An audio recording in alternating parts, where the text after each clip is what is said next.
Andaman Nicobar island, Lakshadweep ఇట్లాంటి చోట్లన ఇప్పుడు మనకి అత్యంత ముఖ్యమైనటువంటిది ఏంటంటే సముద్ర తీర ప్రాంతం, చైనాకి దగ్గర ప్రాంతం.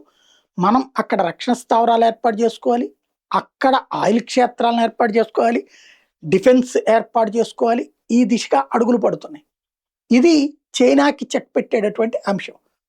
ఇప్పుడు అర్జెంటుగా ప్రపంచవ్యాప్తంగా ఉన్నటువంటి తెల్ల తోలుగాళ్ళు అనేక మంది వచ్చేసారు. అమ్మాయిల్ని ముందు పెట్టారు. వాళ్ళు భారతీయ వస్త్రధారంతోనే ఉంటారు. అయ్యయ్యో! చెట్లను కూల్చేస్తున్నారు. చెట్లు లేకపోతే ఏమైపోతాం? ఈ ప్రపంచం ఏమైపోతుందంటూ కంటతడి పెట్టుకుని ఏడ్చేస్తున్నారు. ఆ ఏడుపుల్ని పెద్ద ఎత్తున సోషల్ మీడియాలో ప్రొజెక్ట్ చేస్తున్నారు. వాళ్ళు దేశీయులు కాదు. వాళ్ళొచ్చినటువంటి అమెరికాలో ఎన్నో చెట్లు కొట్టినే ప్రాజెక్టులు కట్టారు. వీళ్ళు ప్రేమించేటటువంటి చైనాలో లక్షలు కాదు కోట్లలో చెట్లు పడగొడితేనే డ్యాములు పుట్టుకొచ్చినాయి.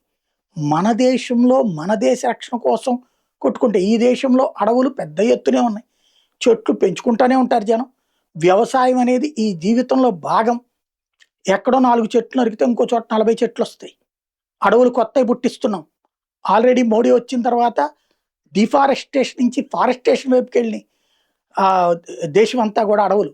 అట్లాగే జంతువుల రక్షణకి ఏర్పాట్లు చేశారు. ఇంత జరుగుతున్నా వీళ్ళ ఏడుపులు వెనకాల ఉన్నటువంటిది ఏంటయ్యా అంటే విదేశీ శక్తుల యొక్క కుట్ర. ఇది గుర్తించాలి.